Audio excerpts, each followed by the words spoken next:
Eka mbasuhuze mbifuriza ibihe byiza mwebwe mukunda neza Media TV yo muri hirya no hino hatandukanye. Ninjiye muri studio kugira ngo mageze amakuru yihuta tugezeho kano kanya.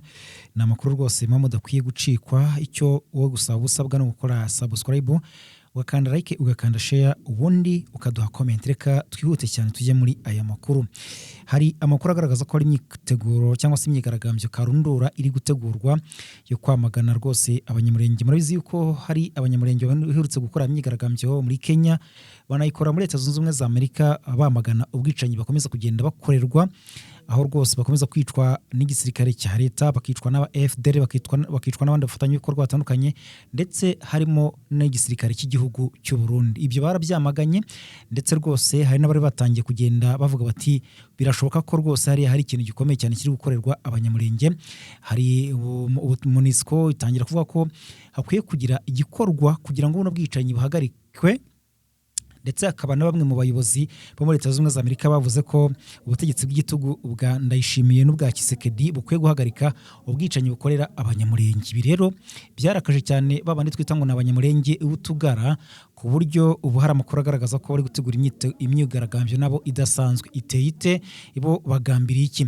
Turabigarukaho muri aya makuru. Turabigarukaho rero turebe uko ibintu byifashe naho ubigana. Hanyuma hari rwose amakuru akomeye cyane agaragaza ko imirwano n'ubundi yongeye kuba imirwano, cyangwa se urugamba rwabaye urugamba mu bice bya za Uvira.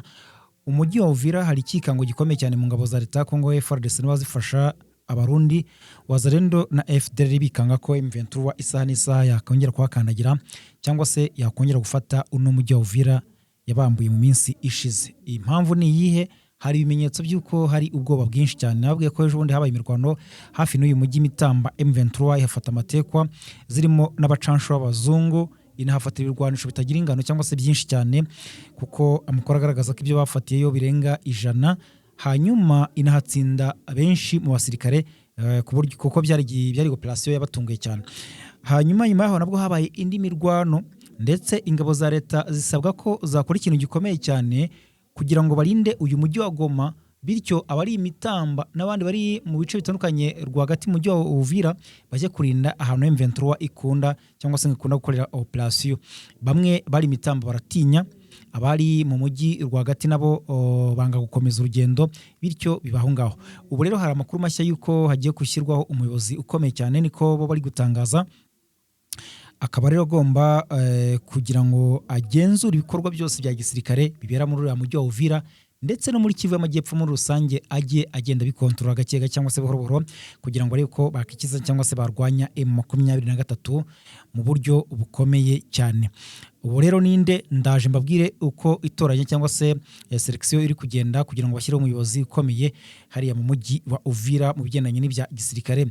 Andi makuru tuza kugarukaho n'ubundi nza kukubwira nuko rwose Leta Zunze Ubumwe za Amerika zamaganye Repubulika Demokarasi ya Kongo ku bigendanye n'ibimaze iminsi bivugwa yuko Amerika iri mu bufatanye cyangwa se yahaye inkunga Leta ya Repubulika Demokarasi ya Kongo ku bigendanye no gushinga umutwe ugomba kurinda amabuye y'agaciro cyangwa se ibirombe by'amabuye y'agaciro hirya no hino mu burasirazuba bwa Repubulika Demokarasi ya Kongo.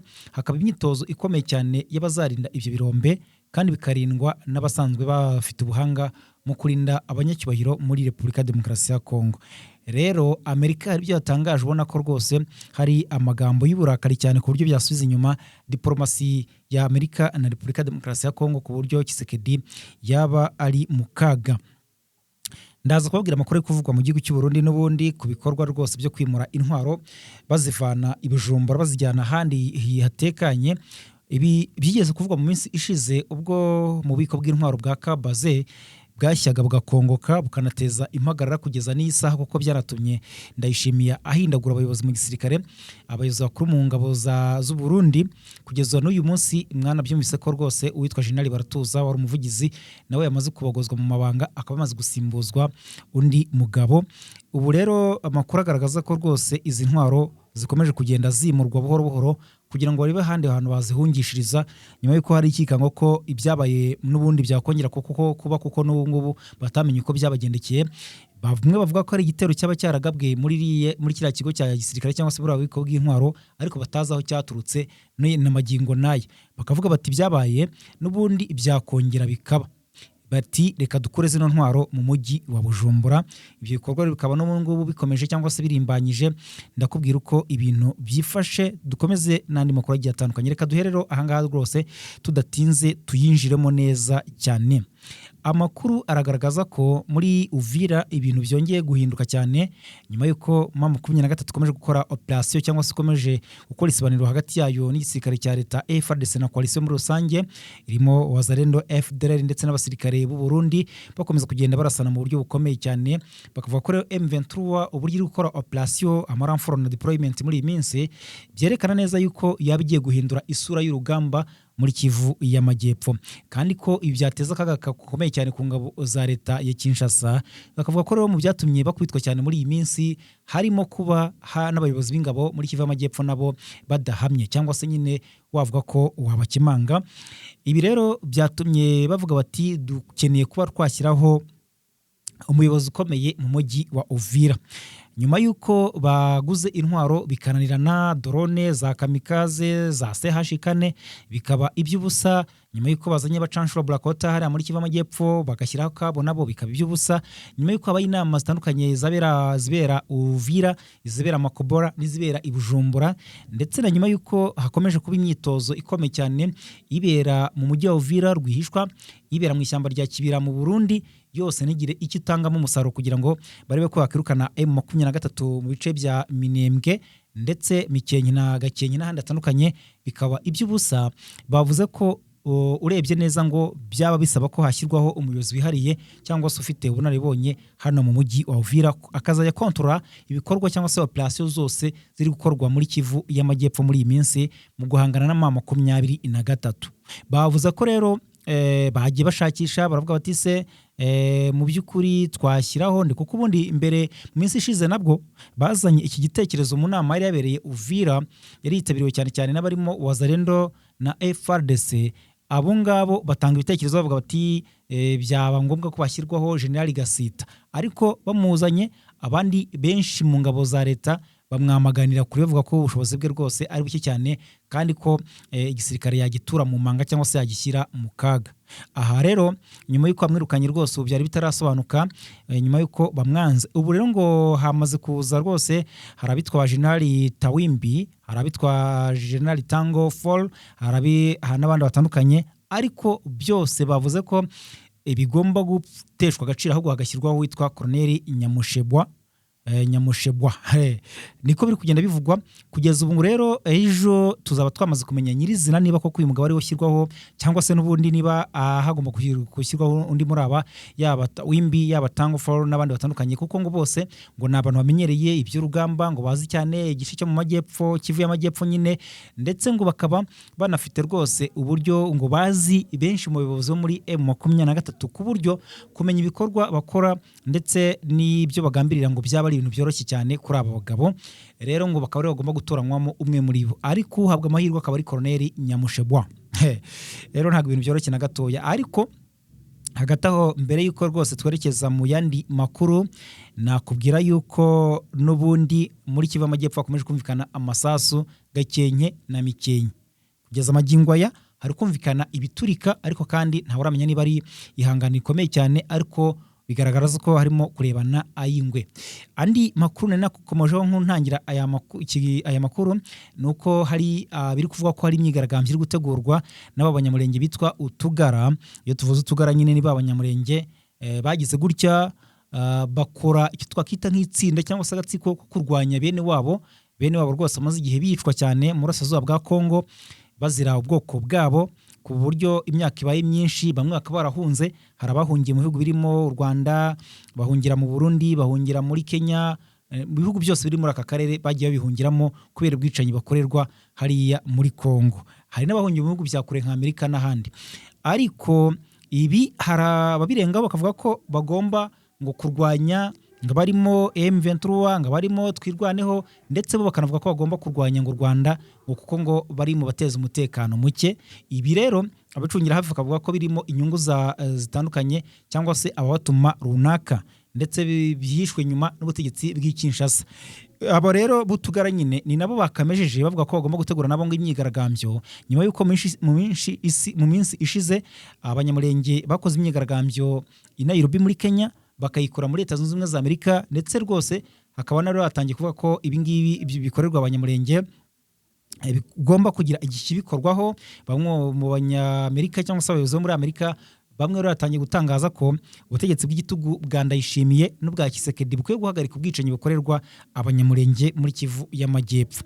Ibi rero abanyamurenge bamwe bateje bavuga bati abo nyine bo tugara bati tugomba natwe gutegura imyigaragambyo karundura twamagana ngo ubutegetsi ngo bw'u Rwanda ngo bamagana ngo abanyamurenge barimo ngo twirwaneho bamagana M23 ndetse ngo banamagana ngo abibasira ubutegetsi bw'u Burundi ngo n'ubutegetsi bwa Kisekedi.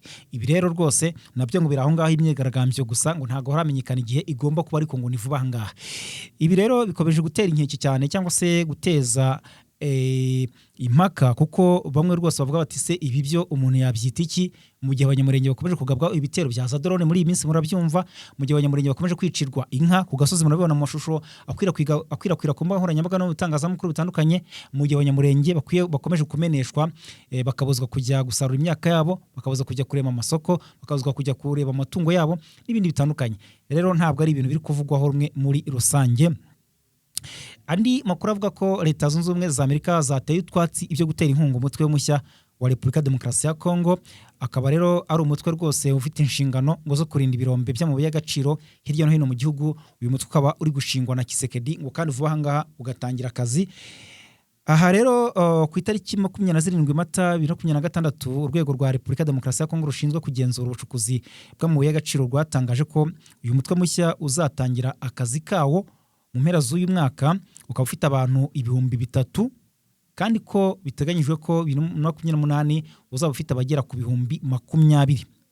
Uru rwego rero rwasobanuye ko ibikorwa by'uyu mutwe byateganyirijwe miliyoni 100 z'amadolari y'Amerika, kandi ko uzaterwa inkunga na Amerika, niko bari bahatangaje bo. Hanyuma bakaterwa inkunga nanone na Leta Zunze Ubumwe z'Abarabu hashingiye ku bufatanye busanzwe mu hagati y'impande zombi. Rero uyu munsi ambasade ya Amerika muri Repubulika Demokarasi ya Kongo yatangaje ko impande zombi zifitanye ubufatanye buzifitiye inyungu mu bijyanye n'ubukungu n'umutekano, ariko ko Amerika iteganya gutera inkunga uyu mutwe rwose k'ibingibi bayibeshyeye cyane. Ati byatangajwe na Kongo ni ibinyoma. Iyi ambasade yagize iti Leta Zunze Ubumwe za Amerika ntabwo zizatera inkunga umutwe uzarinda umutekano w'ibirombe by'amabuye y'agaciro muri Kongo. Oya. Igitutiro cy'iyi ambasade cyatumye urwego rwa Repubulika Demokarasi ya Kongo rushinzwe ubugenzuzi bw'ubucukuzi bw'amabuye y'agaciro rusohora indi tangazo rikosora ibyavuzwe mu masaha 28 ashize. Bahise rwose basohora indi tangazo bavuga bati reka tubikosore, ntabwo ariko bimeze. Mu yandi makuru nuko mu Burundi hari kuvugwa ibikorwa byo kwimura iyi ntwaro ziremereye n'amasasu by'ingabo z'igihugu FDNB, bivuga ko byatangiye gukorwa mu buryo bukomeye hagati y'Ibujumbura na Gitega. Ibi rero ngo bikaba biri gukorwa, bikaba byakuruye impaka ndende ku rwego rw'umutekano n'isesengura rya politike, nubwo kugeza ubu nta rwego rwigenga rurabyemeza mu buryo bwa nyabwo. Rero dukurikije amakuru yatangajwe n'ibinyamakuru bitandukanye byo mu karere tariki 24 z'ukwezi kwa 4, havuzwe ko amakamyo agera kuri 50 yavuye mu bigo bikomeye bya gisirikare biri Bujumbura nka Muha na Muzinda, ndetse no mu bindi bigo birimo brigade ya Mwaro Artillery, ajyana intwaro n'amasasu Igitega.